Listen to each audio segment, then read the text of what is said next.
샬롬 샬롬 샬롬 샬롬.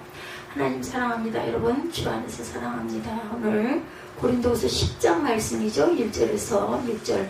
하나님의 능력의 4절에 우리의 싸움은 무기는 육신에 속한 것이 아니오 오직 견고한 진도 무너뜨리는 하나님의 능력이다. 이렇게 말씀하고 있어요. 모든 이론을 무너뜨린다고 하죠. 우리가 생각하는, 우리가 세상에서 보는 이렇게 해야 이게 이렇게 돼 하는 이론, 우리가 알고 있는 이론을 무너뜨린다.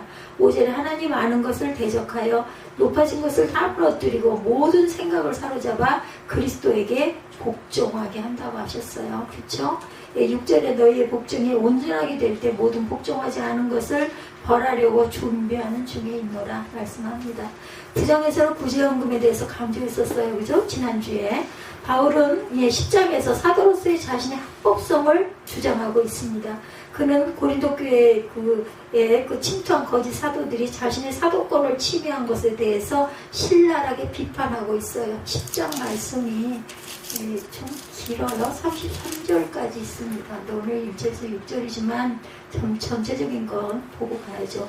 그는 고린도 교회에 대해 침투한 거짓 사도들이 나의 사도권 거기를 침해한 것에 대해서 얼마나 마음에 억울함이 많았을까 싶어요. 이분도. 그리고 교회에 대해서 그들의 영향력을 제거하려고 자신이 노력하였음을 또한 밝힙니다. 그리고 마지막으로 그런 자신의 계획을 설명하면서 진리에 대항하는 자들을 엄히 경고하고 있어요. 전체적인 주석 보고 가죠. 영적 지도자의 자세는 과연 어떤가? 적대자들에게도 관용으로 대했다라고 나와 있어요. 1절에 너희를 대면하면 유순하고 떠나 있으면 너희에 대하여 담대한다. 바울은 너희를 대면하면 유순하고 떠나 있으면 너희에 대하여 담대한다. 바울은 이제 그리스도의 온유와 관용으로 친히 너희를 권하고 또한 우리를 육신에 따라 행하는 자로 여기는 자들에 대하여 내가 담대히 대하는 것 같이 너희와 함께 있을 때 나로 하여금 이 담대한 태도로 대하지 않게 하기를 구한다. 이런 담대한 태도, 관용으로 대하고 싶다라는 말이죠. 바울은 자신의 권위를 떨어뜨리고 인격을 모독하는 사람들에게 분을 내거나 저주하지 않고 도리어 겸손과 온유로 대하기 참 어렵습니다. 말은 쉽지만요. 나에게 적대적으로 굴고 나를 별 볼 일 없이 대하고 나를 무시하는 사람에게 겸손하게 하고 온유하게 한다는 거 이거 있기 정말 어려운 일이죠. 또한 부드럽고 따뜻한 마음을 지닌 사람이라야 삐뚤어진 영혼, 그릇 행하는 사람들을 바르게 인도할 수가 있는 거겠죠. 이것도 정말 어렵습니다. 모든 인간은 서로가 서로를 사랑하고 전도하여 죄의 길에서 돌이키고 선한 길로 행해서 구원을 참여하여야 할 의무가 있다라는 거죠. 그러므로 우리 할 일은 남을 판단하고 비난하고 질책하는 것이 아니라 형제의 잘못을 감싸주고 사랑하는 마음으로 그에게 공면해야 된다. 사람을 바꿀 수 있는 것은 내가 바뀌어야 되고 그리고 사랑해주는 것밖에 없어요. 더 잘해주고 사랑해주고 뿌리는 정확하게 갖고 있으면서 나머지 것들을 잘 대해주고 위로해주고 그 사람이 약한 부분을 채워주는 것, 그게 아주 중요합니다. 그리고 그가 하나님이 원하시는 행동을 하도록 인도하는 거예요. 그게 그러니까 이것도 작전이에요. 작전을 잘 짜서 작전을 잘 실행해서 어부가 그물 가지고 고기를 몰듯이 그렇게 몰아가야 한다는 거죠. 이거 정말 어렵습니다. 제가 이 부분이 너무 약한 사람이에요. 아니면 그냥 딱 아니어야 되고 아예 대하기도 싫어하는 그런 아주 좋지 못한 걸 갖고 있어요. 온유하고 겸손하신 그리스도를 닮아야겠죠? 마태복음 11장 29절에서 30절입니다. 나는 마음이 온유하고 겸손하니 나의 멍에를 메고 내게 배우라. 그러면 너희 마음이 쉼을 얻으리라고 말씀합니다. 주님께 배우라는 거예요. 그럼 네 마음이 쉼을 얻을 것이다. 그래서 너희가 우리 안에 좁아진 것이 아니라 오직 너희 심정에서 좁아진 것이라. 이게 무슨 얘기예요? 우리 안에서, 너희가 우리 안에서 좁아진 게 아니라 네 마음이 그렇게 좁아졌다라는 거죠. 육체대로 싸우지 아니하여야 한다. 3절에 우리가 육신으로 행하는 육신에 따라 싸우지 아니하노니 우리의 싸우는 무기는 육신에 속한 것이 아니요 4절입니다. 오직 어떤 견고한 진도 무너뜨리는 하나님의 능력이라. 오늘 제목이죠. 모든 이론을 무너뜨리고 하나님 아는 것을 대적하여 높아진 것을 다 무너뜨리고 모든 생각을 사로잡아 그리스도에게 복종하자. 이렇게 얘기하고 있습니다. 그래서 6절에 너희의 복종이 온전하게 될 때 모든 복종하지 않은 것을 벌하려고 준비하는 중에 있다. 그러면서 7절부터 보면 너희는 외모만 보는도다. 만일 사람이 자기가 그리스도에게 속한 줄을 믿을진데 자기가 그리스도에 속한 것 같이 우리도 그러할 줄을 자기 속으로 다시 생각할 것이라. 주께서 주신 권세는 너희를 무너뜨리려고 하신 것이 아니고 세우려고 하신 것이니 내가 이에 대하여 지나치게 자랑하여도 부끄럽지 아니하리라. 주님이 우리에게 주신 권세는요, 무너뜨리려는 게 아니라 세우려 하는 거예요. 그렇기 때문에 내가 좀 이렇게 하는 거, 내가 세우려고 하는 거, 내가 이에 대해서 지나치게 자랑해도 좀 자랑해도 그게 그렇게 부끄러운 일은 아니라는 거죠. 자신을 대적하는 자들과 싸울 때 육체대로 싸우지 않았다. 이런 육체의 병기로 그들을 피할 수가 없기 때문인 거예요. 그러니까요, 이한나 생각은 아유 말도 안 되고 쳐다도 보기 싫어인 거지만 하나님의 뜻은 마음은 그게 아니라는 걸 보여주셨다라는 겁니다. 이해를 잘해야 돼요. 그런 자신과 맞서 싸우는, 그런데 그 과정이 정말 어려움이 많을 건데 하나님이 한순간에 돌려놓으려면 또 그것도 기적적으로 아주 쉽게, 그리고 우리가 염려를 미리 할 건 아니에요. 그죠? 기다려야죠. 자신과 맞서 싸우는 적대자들이 매우 강력함을 증거하고 있어요. 막강한 조직과 합리적인 이론들, 사회적 환경 등을 갖추고 있었으므로 무너뜨리기가 수월한 게 아니죠. 이건 뭐 30 몇 년, 40년? 40년을 자랐는데 40 몇 년? 45년? 그렇게 자랐는데 왜 딱 그렇게 형성이 되는데 그거 무너뜨리는 게 쉽겠냐는 거예요. 자신의 영적 싸움에 육체의 병기가 아닌 하나님의 병기를 사용해서 효과적으로 대처합니다. 강한 자에게 도움을 받는다는 것은 승리 보장의 기본 바탕이 되죠. 하나님께서는 삶을 의탁하는 자들을 외면하지 아니하시고 친히 싸우셔서 큰 승리를 거두게 해주시는 분이다. 오직 믿음으로 행해야 됩니다. 고린도서 5장 6, 7절이죠. 그러므로 우리가 항상 담대하여 몸으로 있을 때에는 주와 따로 있는 줄을 아노니 이는 우리가 믿음으로 행하고 보는 것으로 행하지 아니합니다. 보이는 것으로 행하지 마시기 바랍니다. 믿음으로 행하고 가라. 눈에 보이는 거 없지만, 손에 잡히는 거 없지만 하나님의 뜻이 이 뜻이라면 이렇게 가고 있잖아요. 왜 그게 그렇게 팔렸겠어요? 정확하게 그 장소에서 그 가격에 하나님의 뜻이기 때문에 말도 안 돼. 그죠? 뭐 제가 무슨 점을 치는 것도 아니고 그게 왜 그렇게 되겠냐. 마음의 감동으로 한 번, 두 번도 아니고 계속 그런 일들이 일어난다는 것은 그 길로 가고 있다라는 거. 그러면 죽어도 가고 뭐 말아도 가고 하나님 알아서 하시옵소서 하고 맡기고 기다리고 순종하고, 그리고 마음의 평강을 유지하면서 또 상대방에게는 잘해줘야 되겠죠. 잘해주고, 그죠? 그 대신 고기는 몰고 가야 됩니다. 그냥 무조건 잘해줄 게 아니라. 성도의 싸움의 상대는 뭐예요? 그 사람이 아니라 그 사람 안에 있는 악한 마음이에요. 악한 영들이죠. 에베소서 6장 12절입니다. 우리의 시동은 혈과 육을 상대하는 것이 아니요 통치자들과 권세들과 어둠의 세상 주관자들과 하늘에 있는 악의 영들을 상대합니다. 그 임종일 줄 알았던 그분, 그 아주 억척스러운 그 모습, 그 눈길, 지금도 저는 아직 딱 또렷하게 와 있어요. 그런 거는 아직 잊혀지지가 않죠. 그게 그 사람이 아니라 그 사람 안에 그 사람을 붙잡고 있는 악한 것들이기 때문에 그렇게 보였다라는 거죠. 적대자들이 복종할 때까지 기다릴 줄 알아야 된다. 바울은 하나님께 권세받은 사도임에도 불구하고 거스르는 자들을 복종할 때까지 기다리자. 6절에 봅니다. 너희의 복종에 온전하게 될 때 모든 복종하지 않은 것을 벌하려고 준비하는 중에 있다. 왜 기다려야 하는 거예요? 바울이 언급하고 있는 복종치 않은 자들은 마음이 심히 교만한 자들이다. 그들은 바울을 반대하는 무리들이에요. 그럼에도 바울은 즉각 응징에 나서지 않고 기다리고자 합니다. 이는 영적 지도자들이 가져야 할 올바른 태도라는 것. 영적 지도자들은요, 오래 참고 기다릴 줄 알아야 합니다.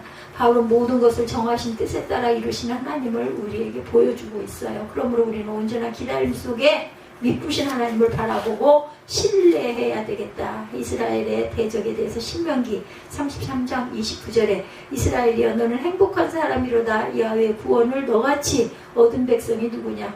그는 너를 돕는 방패시고 내 영광의 칼이시로다. 내 대적이 내게 복종하리니 내가 그들을 높은 곳을 밟으리로다.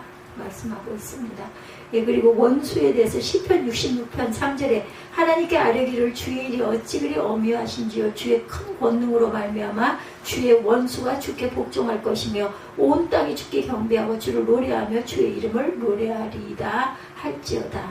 진정한 권위를 또한 일깨워야 합니다. 외모만 보지 말아라. 7절에 너희는 외모만 보는도다. 만일 사람이 자기가 그리스도에게 속한 줄을 믿을진데 자기가 그리스도에게 속한 것 같이 우리도 그러한 줄을 자기 속으로 다시 생각할 것이라. 주께서 주신 권세는 너희를 무너뜨리려고 하신 것이 아니고 세우려고 하신 것이 내가 이에 대하여 지나치게 자랑하여도 부끄럽지 아니하리라. 이는 내가 편지로 너희를 놀라게 하려는 것 같이 생각하지 않게 하려 합니다. 그들의 말에 그의 편지들은 무게가 있고 힘이 있으나 그가 몸으로 대할 때는 약하고 말도 시원하지 아니하였다. 이런 사람은 우리가 떠나 있을 때 편지들로 말하는 것과 함께 있을 때 행하는 일이 같은 것임을 알죠. 편지 쓴 거나 행하는 거나 똑같다라는 것, 그걸 잊지 말아라 말하고 있습니다. 초대교회는 예수께서 지상에 계실 때 부르신 12제자만이 진정한 사도고 바울은 그들보다 못한 자라고 선동하는 사람들이 있었죠. 그래서 항상 얘기하죠. 나 바울은 주님의 제자된 나 바울은 나도 하나님이 부르셨다. 이렇게 항상 자신을 그렇게 얘기하고 있습니다. 거기에다 그의 외모는 언변이 설득력이 없다고 또한 비난했어요. 그들의 이러한 태도에도 불구하고 바울은 자신이 그리스도에 속한 사실을 확신하고 나 좀 바울은 바울. 오죽이나들 인정을 안 해주면 입으로 그렇게 자기가 자꾸 시인을 했겠어요. 그죠? 거룩한 길, 의로운 길, 위대한 길에는 많은 어려움이 당연히 따르게 마련이다. 세상의 섭리 가운데 살아가면서 하나님의 뜻을 구하고 바라보고 간다라는 거 사람들이 볼 때는 웃기는 일인 것 같아. 무슨 말도 안 되는 소리를 하고 있어. 그거 그렇게 해서 될 일이야. 이렇게 해야지. 그런데 하나님의 길은 이런 길을 원하고 바라고 견디면서 가는 자들에게 일어나는 사건들이라는 것. 다윗이 사람들에게 인정받기 시작하면서 사울에게는 중요한 인물로 지목되었고 순환은 역경이 시작이 되었어요. 순환과 역경이 시작이 됩니다. 바울 사도를 외모로 평가한 사람들의 이야기죠. 고린도후서 10장 10절입니다. 그들의 말이 그의 편지들의 무게가 있고 힘이 있으나 그가 몸으로 대할 때는 약하고 말도 시원치 않다 하니 이런 사람은 우리가 떠나 있을 때 편지들로 말하는 것과 함께 있을 때 행하는 일이 같은 것이라 할지니라. 그것을 알아라. 겉사람을 중요하게 여기지 않아요. 바울은 고린도서 4장 16절에 그러므로 우리가 낙심하지 아니하노니 우리의 겉사람은 낡아지나 우리의 속사람은 날로 새로워지도다. 주께서 주신 권세는 어떤 거예요? 8절입니다. 주께서 주신 권세는 너희를 무너뜨리려고 하신 것이 아니고 세우려고 하신 것이니 내가 이에 대하여 지나치게 자랑하여도 부끄럽지 아니하리라. 우리 여기까지 읽었죠. 이는 내가 편지들로 너희를 놀라게 하려는 것 같이 생각하지 않게 함이라. 그들의 말이 그의 편지들은 무게가 있고 힘이 있으나 그가 몸으로 대할 때는 약하고 말도 시원치 않다 하니 이런 사람은 우리가 떠나 있을 때 편지들로 말하는 것과 함께 있을 때 행하는 일이 같다고 얘기합니다. 우리는 자기를 칭찬하는 어떤 자와 더불어 감히 짝하며 또한 비교할 수 없느라. 그러나 그들이 자기로서 자기를 헤아리려고 자기로서 자기를 비교하니 지혜가 없다라고 말합니다. 겉사람을 중요하게 여기지 말아야 되겠죠. 고린도후서 4장 16절에 그러므로 우리가 낙심하지 아니하노니 우리의 겉사람은 낡아지나 우리의 속사람은 날로 새로워진다. 주께서 우리에게 주셨어요. 권세를. 바울은 대적자들을 향해 주께서 주신 권세는 너희를 피하려고 하신 것이 아니다 라고 말하고 있어요. 세우려고 하신 것이라는 거죠. 그리고 자신이 이에 대하여 자랑하여도 과히 부끄럽지 않다. 바울은 하나님이 주신 권세를 그릇된 길로 청하는 사람들을 올바른 신앙과 구원으로 인도하는 일에만 나는 사용했다. 사역자들은 모름지기 바울의 이 같은 태도를 본받을 줄 알아야 되겠다. 충성스러운 사시는 주어진 임무를 잘 감당하는 사람입니다. 그래서 엄하지 않게 썼다라고 말하죠. 고린도후서 13장 10절에 보면 그러므로 내가 떠나 있을 때 이렇게 쓰는 것은 대면할 때 주께서 너희를 넘어뜨리려고 하지 않고 세우려 하여 내게 주신 그 권한을 따라 엄하지 않게 하려 함이라 말하고 있습니다. 그래서 항상 그 권세를 남용하지 않고 범사에 절제를 해야 된다. 고린도 전서 9장 12절이에요. 다른 이들도 너희에게 이런 권리를 가졌거든. 하물며 우리일까 보냐. 그러나 우리가 이 권리를 쓰지 아니하고 범사에 참는 것은 그리스도의 복음에 아무 장애가 없게 하려 함이라 라고 얘기하고 있어요.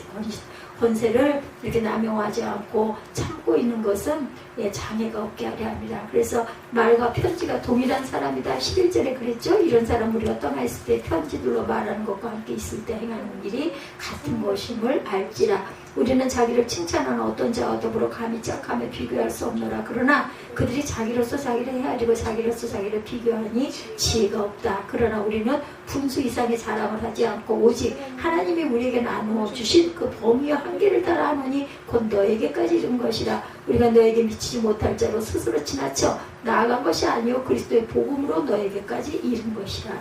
우리는 남의 수고를 가지고 분수 이상의 자랑을 하는 것이 아니요 오직 너희 믿음이 자랄수록 우리의 규범을 따라 너희 가운데 더욱 풍성해지기를 바라노라. 이는 남의 규범으로 이뤄놓은 것으로 자랑하지 아니하고 너희 지형을 넘어 복음으로 전하려 합니다. 예, 복음을 전하기 위해서라는 거죠. 말로든 편지로든 메시지의 중심은 십자가에 죽으시며 부활하신 그리스도이다. 승천하신 그리스도. 그리스도가 중심에 항상 있죠. 자신의 말과 편지의 권위가 다르다고 비난했던 자들에게 단호하게 이 둘이 동일하다 이렇게 증거합니다. 악한 자들이 도모하는 일들은 언제나 악하고 합당하지 못한 것들 뿐이다. 그들은 마음에 하나님 두기를 싫어하므로 마음의 모든 계획들이 항상 하나님께 반역적이며 악할 수밖에 없다. 지혜가 깊은 바울의 편지입니다. 베드로후서 3장 15, 16절에 우리 주의 오래 참으심이 구원이 될 줄을 여기라. 우리가 사랑하는 형제 바울도 그 받은 지혜들은 너에게 이같이 썼고 또 그 모든 편지에도 이런 일에 관하여 말하였으되 그 중에 알기 어려운 것이 더러 있으니 무식한 자들과 굳세지 못한 자들이 다른 성경과 같이 그것도 억지로 풀다가 스스로 멸망에 이르느니라. 지나간 일이기는 해요. 그죠? 십수년 전 일이죠. 예, 참 제가 마음으로 여러 가지 갈등을 했던 적이 있었어요. 그 세상에서 바라보면 든든하게 터잡고 잘 사는 그 딸내미가 집 털치고 나와가지고 아무것도 없고 능력도 없고 가진 것도 없는 그 성전 바닥에서 잠을 자면서 그렇게 생활하고 있는 그 모습이 이건 내가 잘못하는 게 아닐까 하는 생각 굉장히 많이 했었습니다. 요즘에 그게 자꾸 보여주고 마음에 떠오르면서 제가 제 자신을 스스로를 자꾸 이렇게 내려놓는 거죠. 그게 기적같이 지금 이런 일들로 이렇게 연결이 되면서 마음에 그런 마음이 제가 와서 여러 번 입술로 고백을 해서 제가 일부러 고백할 때가 많습니다. 이제 고생은 끝났다. 그 고생이라는 거는요. 세상에서 말하는 물질적인 고생을 얘기합니다. 왜냐하면 하늘에 그만큼 많이 심었기 때문에 정말 누가 시켜서도 아니고 양심적으로 뭐 꼭 부모라고 그렇게 할 수 있겠어요. 그러니까 영국감이라는 소리를 다 누군가가 하죠. 그럴 정도로 심은 것은 하나님께 순종한 것이고 그걸 누가 봐도 누가 허락방탕하게 썼건 하나님 보시기에 온전하게 썼건 그거는 그 사람과의 관계예요. 본인은 받은 부분을 그렇게 충실하게 하나님께 드리고 순종하고 이행했기 때문에 그 다른 건 다 모르겠지만 그 부분은 그렇게 걱정하고 염려하지 않아도 되겠다라는 게 저는 모르겠어요. 그 부분을 모르겠는데 마음에 그런 마음을 자꾸 주셔서 그렇다면 앞으로 가는 길이 그렇게 정말 깜깜하고 절망적인 길들만은 아니지 않겠느냐. 어떻게 알겠어요? 제가 알겠어요? 그걸 모르죠. 모르는데 그 마음이 와서 귀결이 그쪽으로 자꾸 되고 뭐 제가 바라는 건지 무의식적으로 바라는 건지는 모르지만 그런 마음 쪽으로 자꾸 마음에 감동을 주시는 것은 내가 나 스스로 뭔가를 만들어서 그렇게 표현하는 게 아니라 하나님 주신 마음 아니겠는가. 제가 뭘 알겠어요. 아무것도 모르죠. 왜 남의 아이 이름을 자꾸 이름이 걸려 있는지 그걸 제가 어떻게 알겠어요. 하나님 주신 마음이면 거기는 어떤 뜻이 있겠죠. 그 많은 사람들 중에 크리스찬이라고 해서 다 이름을 그런 식으로 짓나요? 아니거든요. 근데 왜 그 마음이 왔냐는 거죠. 그건 저도 모르는 일입니다. 그래서 그렇게 너 떠나가면 용서하지 아니하리라. 고린도후서 13장 2절이에요. 내가 이미 말하였거니와 지금 떠나 있으나 두 번째 대면하였을 때와 같이 전에 죄 지은 자들과 그 남은 모든 사람에게 미리 말하노니 내가 다시 가면 용서하지 아니하리라. 너희들 그렇게 자꾸 홧길로 잘못 가면은 내가 이제 또다시 갔을 때 너를 대면했을 때는 내 용서를 못할 거니 각오해라. 그런 얘기인 거죠. 불량과 자랑에 대해서 얘기합니다. 어리석은 자들이라고 12절에 말씀하고 있네요. 자기를 칭찬하는 어떤 자와 더불어 감히 짝하며 비교할 수 없노라. 그러나 그들이 자기로서 자기를 헤아리고 자기로서 자기를 비교하니 지혜가 없다. 어리석다라는 거죠. 지혜가 없다라는 것이. 그죠? 그러나 우리는 분수 이상의 자랑을 하지 않고 오직 하나님이 우리에게 나눠주신 범의 한계를 따라 하는 곧 너희에게까지 있는 것이라. 그래서 자기를 표준으로 삼는 자들이 하나님을 대적하는 길로 가는 것은 너무나도 당연한 것이다. 그리고 항상 어떤 일에는요 과정이 있다라는 거. 우리가 지금 보기에는 답도 없고 그죠?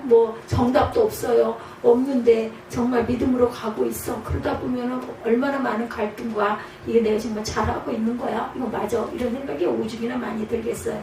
그렇지만 하나님께서는 그 마음을 감동을 주셨으니 믿고 구하고 오래 참음으로 기다리고 가면 반드시 우리가 인간적인 생각으로 생각할 때는 이게 말도 안 돼. 이 부분도 이루어진 걸 우리가 너무 많이 봤죠. 그렇다면 그 길이 맞는 게 아닐까. 그리고 하나님께서 어떤 그릇을 준비해서 주셨어도 그걸 못 받으면 흘려버리면 어쩔 수 없는 거예요. 가나안 정복이 바로 그런 아주 표본적인 그런 예입니다. 가나안 정복 과정 하긴 했어요. 그죠? 근데 결과가 어떻게 됐어요? 결국 또 망하지 않습니까? 그건 인간들이 잘못했기 때문이죠. 하나님 망하라고 해서 망한 게 아니에요. 망할 길로 가니까 망할 수밖에 없었던 거죠.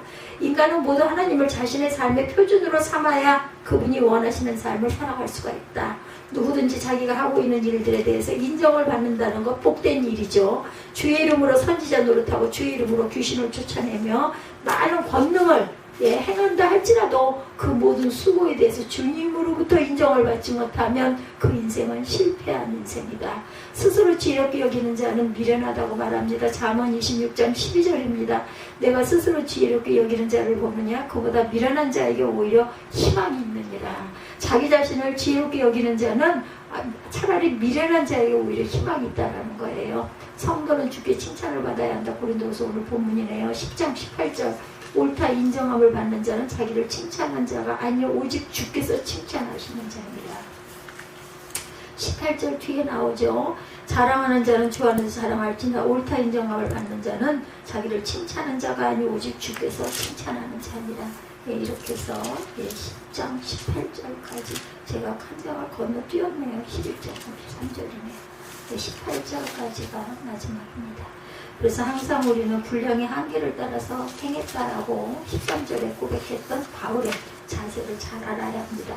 우리는 분수 이상의 자랑을 하지 않고 우리 하나님이 우리에게 나눠주신 범위의 한계를 따라하노니 너희에게까지 내가 이른 것이라고 얘기합니다. 몸의 여러 지체들이 자기 자리에서 직무에 충실할 때 건강이 유지되죠. 그런 것처럼 주의 사역자들도 주께서 맡겨주신 분량에 충실해야 되겠다.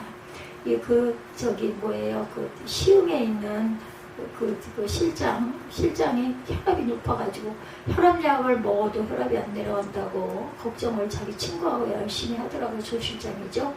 조 씨가 생각이 안 났어. 그래서 제 얘기를 해줬어요. 나는 혈압이 항상 보면은 잊어버려가지고 한번 재봐야지 하다가 걱정이 돼서 또 혹시 모르잖아요.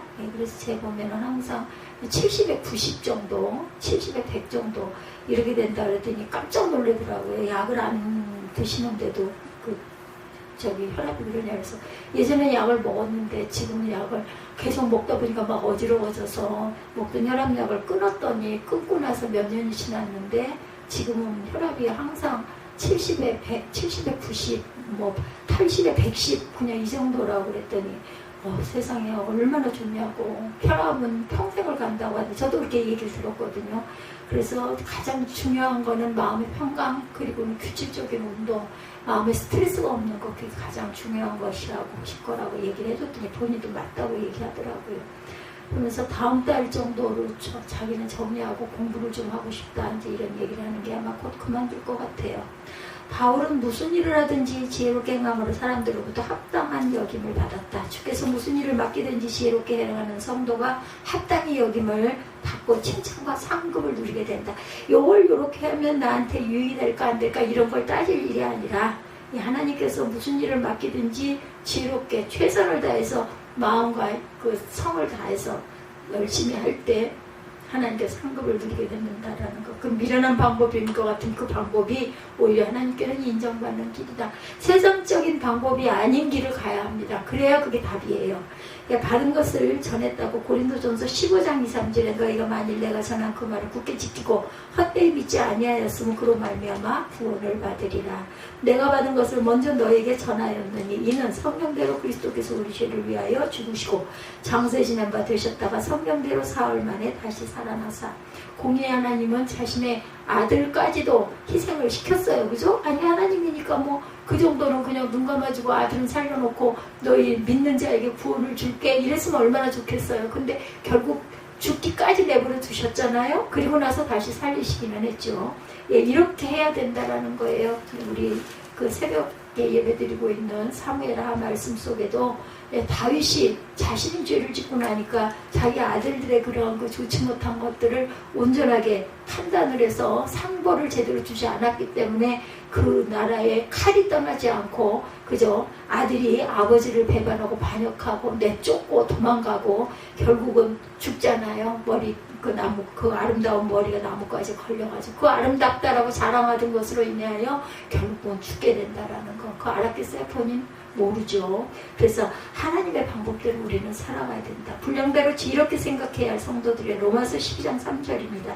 내게 주신 은혜로 말미암아 너희 각 사람에게 말하니 마땅히 생각할 그 이상의 생각을 품지 말고 오직 하나님께서 각 사람에게 나눠주신 믿음의 분량대로 지혜롭게 생각하라. 믿음의 분량이 각자 있어요. 각자 그릇이 있어요. 그죠? 깊이도 있어요. 달라요. 그렇기 때문에 깊이가 좀 깊이 들어가서 안다고 해서 깊이가 얕은 사람을 가지고 너는 왜 그거밖에 몰라 하고 이렇게 얘기해서는 안 된다는 거죠. 하나님 각자에 맞는 분량을 알고 계신다라는 거. 그리고 얕아서 얕은 부분에서 은혜를 받는다고 해서 그게 잘못된 게 아니라면 그것도 북돋아 줘야 되겠죠. 칭찬해 줘야 합니다. 그래서 자꾸 자라가게 하는 거. 자라는 건요. 사랑을 먹어야 자라요. 자꾸 야단치고 잡아 누르면은 죽으라는 거랑 똑같다라는 것을 알아야 합니다. 왜 나랑 똑같지가 못해? 그거는 너는 너고 나는 나니까 다르죠. 그죠? 하나님처럼 그 각자 만들어 놓으신 분량대로 우리는 아멘하고 가야 된다는 거. 주 안에서 자랑하라고 그러죠? 자랑하는 자에게 주 안에서 자랑해라 얘기하고 있습니다. 17절에 자랑하는 자는 주 안에서 자랑할지니라. 옳다 인정을 받는 자는 자기를 칭찬하는 자가 아니요 주께서 칭찬하는 자신을 아니면 이웃이 칭찬하는 게 아니라 하나님께서 칭찬하는 자라는 거죠. 주의 일을 하는 사람 모든 영광을 누구에게? 주님께만 돌려야 한다. 스스로 영광을 취해서는 안 돼요. 우리가 무엇으로 섬기든지 모든 것을 주께서 주셨으므로 그분께 영광을 돌리는 것이 마땅하다. 우리 중에 아무도 스스로 된 자가 없고 우리가 가진 것 중에 아무것도 주께 받지 않은 것이 없음을 우리는 명심해야 합니다. 야훼를 경외하는 자입니다. 잠언 31장 30절에 고운 것도 거짓되고 아름다운 것도 헛되나 오직 야훼를 경외하는 여자는 칭찬을 받을 것이다.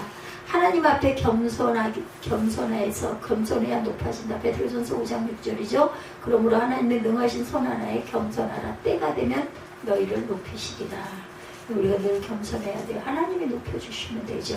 바울의 복음 증거를 반대하는 자들을 통해서 우리는 악인들이 얼마나 진리를 방해하는가를 우리가 알 수가 있죠. 따라서 우리는 예수께서 전도자들에게 뱀같이 지혜롭고 비둘기같이 순결하라고 하신 말씀을 우리가 기억해야 합니다. 그래서 항상 그 말씀을 우리가 기억하고 있는데 저는 이 말씀이 그 뱀같이 지혜롭다라는 말씀이 참 마음에 걸렸었어요. 그죠?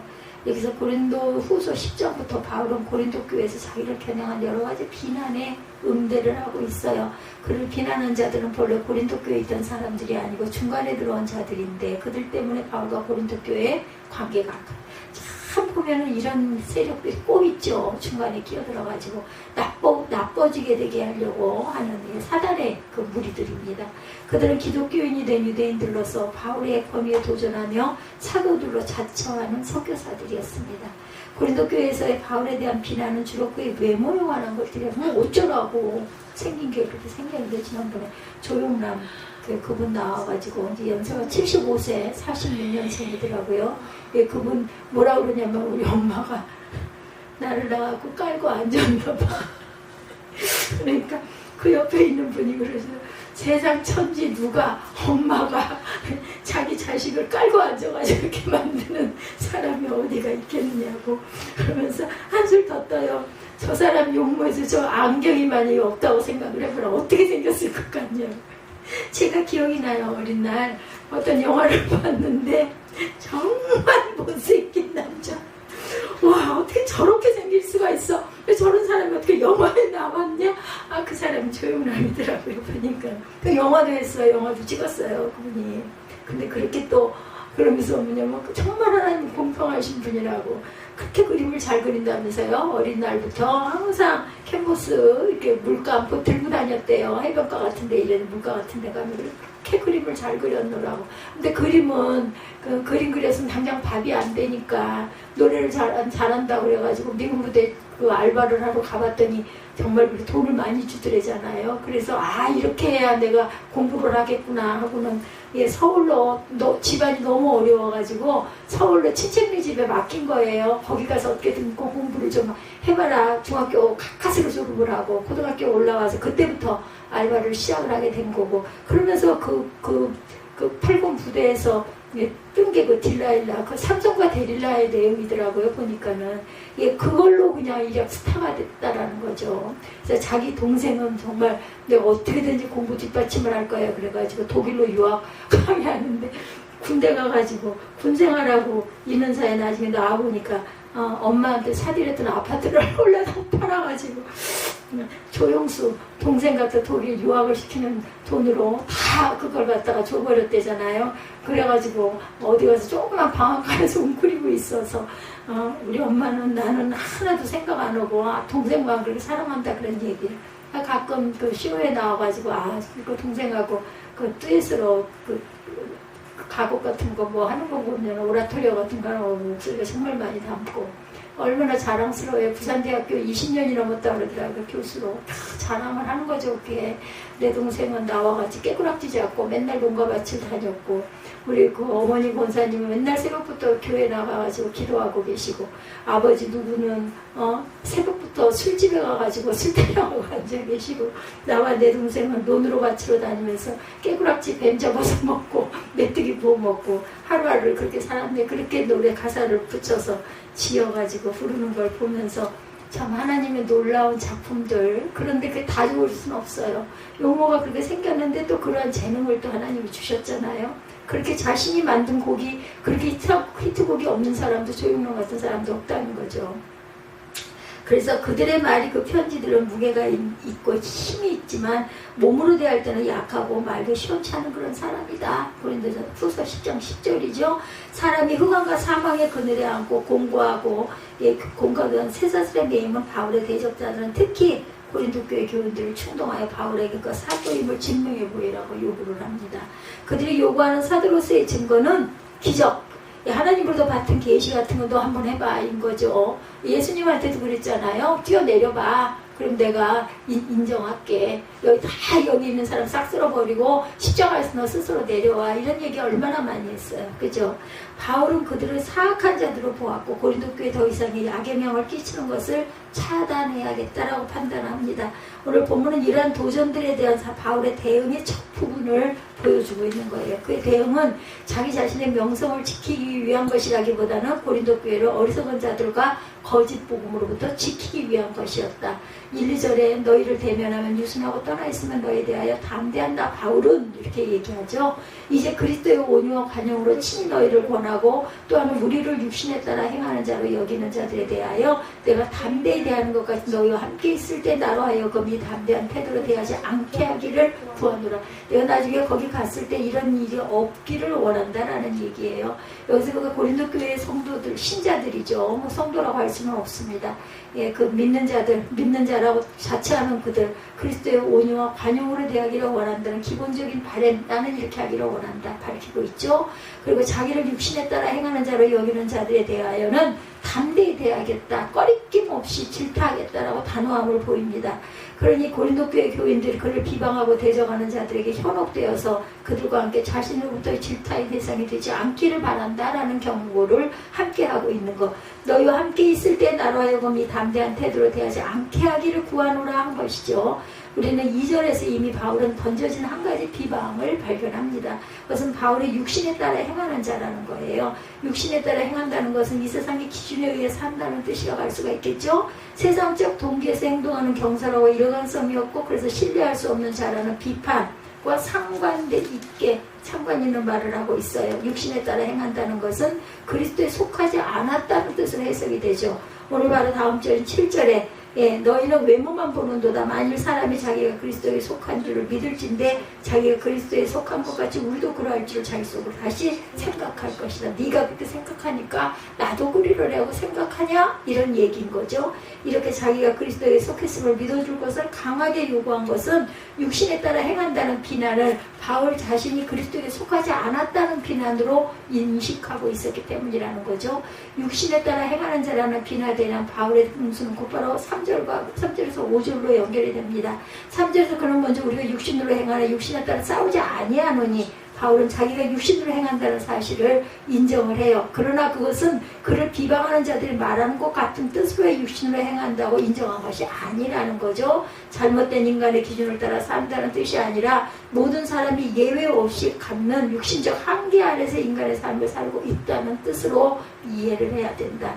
자기 안에 초인간적인 힘을 소유하지 않았다라는 거예요. 사실이죠. 그죠? 자기가 즐거울 것 같이 연약한 존재의 힘을 밝힌 겁니다. 그러니까 겸손이에요. 오히려 이것이 그가 신체적인 연약함과 육체의 가시를 안고 살고 있다는 뜻으로 육신으로 행한다라고 쓴 거라는 거죠. 자기 자신의 육체의 연약함을 인정한 바울은 곧이어 공격적인 응수로 돌아섭니다. 우리가 육신으로 행하나 육신에 따라 싸우지 아니하노니 육신에 따라 싸운다는 것은 무슨 뜻이에요? 하나님 능력이 아닌 인간적인 수단을 의지해서 싸운다라는 뜻을 갖고 있죠. 승리하기 위하여는 수치스러운 수단도 동원하여 싸운다라는 뜻이에요. 바울이 육신에 따라 싸우지 아니하노라 한 것은 이기기 위하여 속임수나 교활한 방법은 사용하지 않았다. 오직 하나님의 방법으로 나는 싸우고 있다. 하나님께서 주시는 무기만을 가지고 싸운다. 바울이 자기가 싸우는 방법이 하나님께서 주시는 무기를 가지고 하나님의 방법으로 싸우는 것이라고 하지만 싸움 자체를 이해하는 데 있어서 실제 군대 간의 전투 장면과 전투의 전개 방법을 생생하게 머릿속에 그리고 있었기도 했던 것 같아요. 전투라는 것이 대항하는 적진을 무너뜨리고 적군을 포로로 잡고 항복을 받아내는 것임을 바울은 정확하게 이해하고 있음을 보여줍니다. 4절과 5절에 우리의 싸우는 무기는 육신에 속한 것이 아니고 오직 어떤 견고한 진도 무너뜨리는 하나님의 능력으로 내가 싸운다. 하나님을 의지해서 싸운다라는 거죠. 모든 이론을 무너뜨리고 하나님을 아는 것을 대적하여 높아진 것을 무너뜨리고 모든 생각을 사로잡아 그리스도에게 복종하게 하는 데 있다라는 것을 알 수가 있어요. 어떤 견고한 진도 무너뜨린다는 말은 모든 생각을 사로잡는다는 말이나 그리스도에게 복종하게 한다는 말은 모든 전투에서 승리와 연관되어서 쓰이는 말이죠. 바울은 자기를 비방하는 대적들과의 싸움의 본질이 무엇이고 어떻게 싸워야 할지를 그가 이해한 군대의 전투를 비유삼아 분명하게 알고 있었다.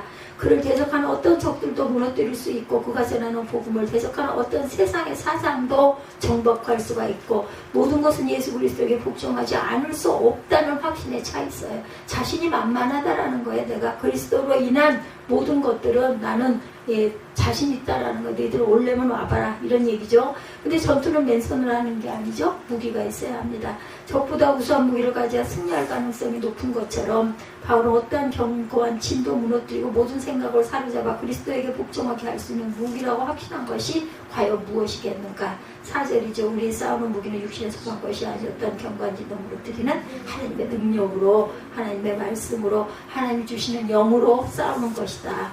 바울은 그런 대적들이 육신에 속한 것을 무기 삼아 그에게 도전해오고 싸움을 거는 데 반해 자기의 무기는 오직 하나님의 능력이다. 이렇게 선언합니다.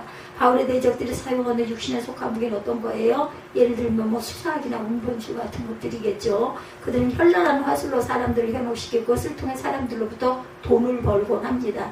그러나 바울은 그런 것들을 의지하려고 하지 않았어요. 그의 말은 늘 자연스럽고 평이하며 직선적이었다. 돌려말하고 이런 거 없는 거라는 거죠. 고린도서 11장 7절에 값없이 하나님의 복음을 전했습니다. 그래서 이 성경 공부하는 거, 돈 받는 거 그러면 안 돼요.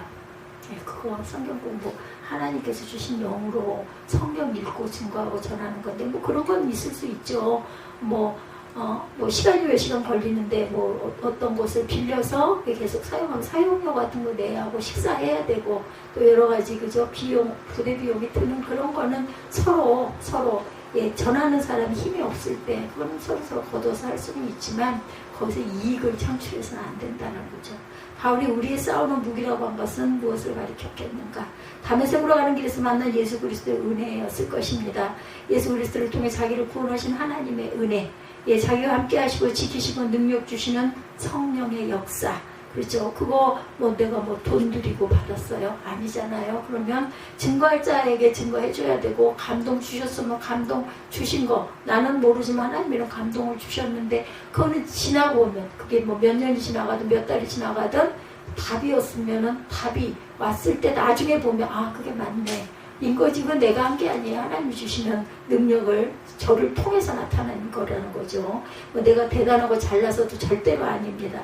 내가 전할자였기 때문에 저를 통해서 증거되고 전달이 되는 거죠. 그가 주를 믿는 믿음 안에서 가진 하나님의 소망이었을 것이고, 자기를 사도로 세우시고 온 천하에 다니며 전하라고 사명을 주신 하나님의 말씀의 능력이었을 것이다. 나는 그릇으로 쓰였을 뿐이에요. 자기가 하는 것이 아니라 하나님께서 친히 역사하시기를 비는 기도의 힘이었다라는 거. 그래서 우리가 기도를 잘못 이해할 때가 너무나 많다. 뭐 어떤 것 주술처럼 비는 게 아니라 우리 마음의 중심에 항상 하나님께 여쭙는 그런 마음밭을 가지고 있어야 된다. 근데 입술로 고백할 필요성은 있습니다. 왜냐하면 그 입술로 고백하는 게 내 귀로 들리기도 하기 때문이죠. 그리고 제 마음이기 때문이죠. 우리의 전심이기 때문입니다. 이런 것들이 그의 개인적인 대적들뿐 아니라 교회와 복음과 하나님 나라의 대적들과 맞서 싸우기 위해 바울이 취한 무기였다. 무기는 바로 이런 것들이라는 거예요. 전심, 실제 내 마음의 온전한 소망, 이것을 하나님께 기도한 것이라는 거죠. 오직 그것들만을 가지고 싸우기란 그의 다짐이 바로 우리의 싸우는 무기는 육신에 속한 것이 아니요 오직 하나님의 능력이라.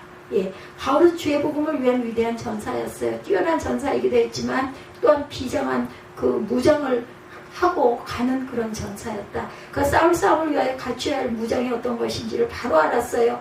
그가 취한 무기들이야말로 어떤 견고한 진도 무너뜨릴 수 있는 하나님의 능력입니다.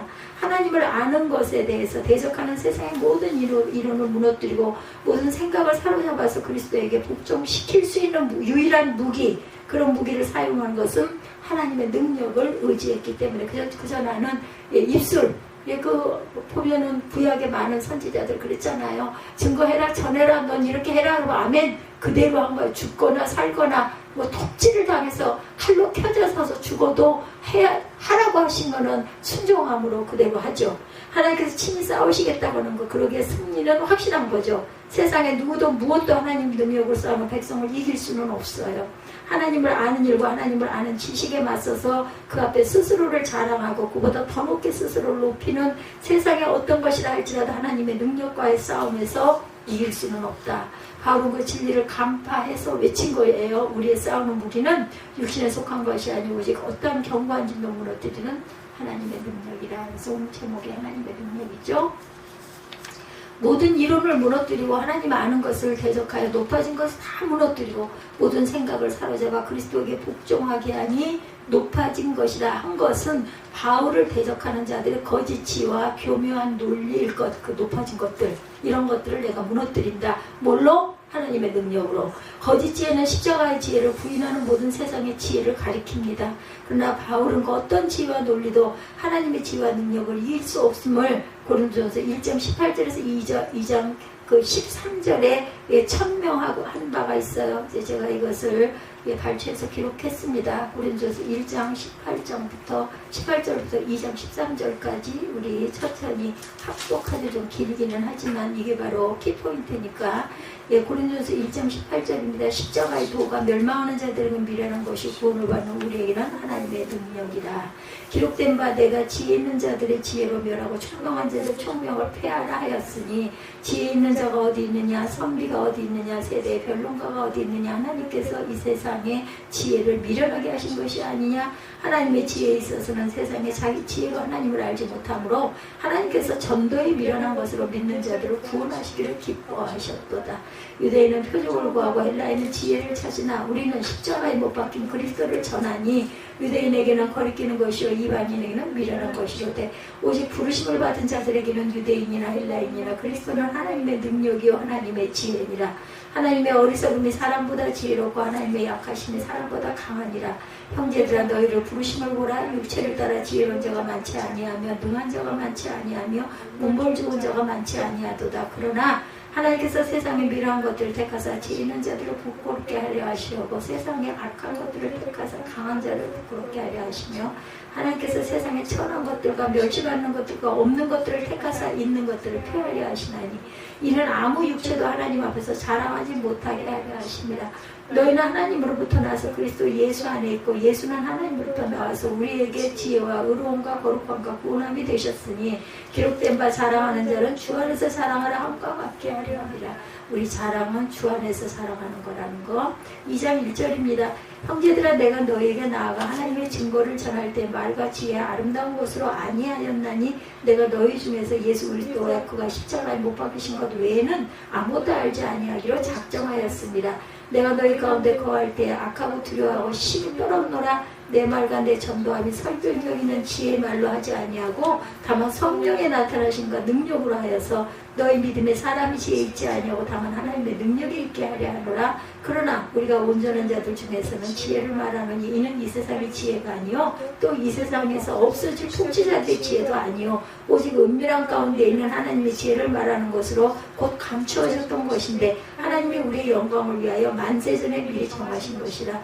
이 지혜는 이 세대의 통치자들이 한 사람도 알지 못하였나니 만일 알았더라면 영광의 주를 십자가에 못 박지 아니하였으리라. 기록된 바 하나님의 자기를 사랑하는 자들을 위하여 예비하신 모든 것은 눈으로 보지 못하고 귀로 듣지 못하고 사람의 마음으로 생각하지도 못하였던 바 같으니라. 오직 하나님이 성령으로 이것을 우리에게 보이셨으니 성령은 모든 것 곧 하나님의 깊은 것까지도 통달하시느니라. 사람의 일을 사람의 속에는 영외에 누가 알리요 이와 같이 하나님의 일도 하나님의 영외에는 아무도 알지 못하느니라. 우리가 세상의 영을 받지 아니하고 오직 하나님으로부터 온 영을 받았으니 이는 우리로 하여금 하나님께서 우리에게 은혜로 주신 것들을 알게 하려 하심이라. 우리가 이것을 말하거니와 사람의 지혜가 가르친 말로 아니하고 오직 성령께서 가르치신 것으로 하니 영적인 일은 영적인 것으로 분별하느니라. 아멘. 우리는 이것을 깨달았다라고 얘기하고 있는 고린도전서 1장 18절에서 2장 13절까지 우리 읽어보면서 느껴지시고 깨달아지시죠. 바울뿐 아니라 우리 모두는 하나님의 군사들이에요. 우리에게도 싸워야 할 싸움이 있죠. 크고 작은 싸움들이 있습니다. 반기독교 세력들이 창궐하고 이단들이 범람하는 오늘입니다. 우리의 싸움은 더 절박하고 치열할 수밖에 없다. 앞으로는 점점 더해지겠죠. 우리는 이 싸움을 피할 수가 없어요. 싸워나가야 합니다. 그러기 위해서 무장을 해야 되죠. 무장은 바르게 해야 하고 완벽하게 해야 한다는 것. 마귀의 계략이 날로 교묘해지고 그 공격이 날로 더욱 악랄해지기 때문에 우리의 무장도 날로 더욱 튼튼해지지 않으면 안 되겠다. 에베소서 6장 10절에서 18절에 쓴 것은 주님 오시는 그날까지 하나님의 군사된 우리가 분명히 마음에 새기고 힘써 지켜야 할 신앙의 좌우명입니다. 그래서 6장 10절에서 18절 읽습니다. 너희가 주 안에서와 그 힘의 능력으로 강건하여지고 마귀의 관계를 능히 대적하기 위하여 하나님의 전신갑주를 입으라. 우리의 씨름은 혈과 육을 상대하는 것이 아니요 통치자들과 권세들과 이 어둠의 세상 주관자들과 하늘에 있는 악의 영들을 상대함이라. 그러므로 하나님의 전신갑주를 취하라. 이는 악한 날에 너희가 능히 대적하고 모든 일에 행함에 서기 위함이라. 그런즉 서서 진리로 너희 허리띠를 띠고 의의 호신경을 붙이고 평안의 복음이 준비한 것으로 신을 신고 모든 것 위에 믿음의 방패를 가지고 이로써 능히 악한 자의 모든 불화살을 소멸하고 구원의 투구와 성령의 검곧 하나님의 말씀을 가지라. 모든 기도와 간구를 하되 항상 성령 안에서 기도하고 이를 위하여 깨우고 하기를 항상 힘쓰며 여러 성도를 위해서 구하라. 하나님의 전신갑주를 입으라는 거예요. 왜 점점 악해지는 세상에서 우리가 할 수 있는 것, 살아야 할 것은 바로 이런 마음의 자세를 가져서 대적할 그 태세를 갖추라는 거죠. 이 하나님이 주시는 전신갑주, 하나님의 능력으로 우리에게 주어진 영적 전쟁, 오늘의 믿음의 싸움을 싸워 승리하는 저와 여러분이 되시기를 주님의 이름으로 축복합니다. 전신갑주 찬양 찾았습니다. 오랜만에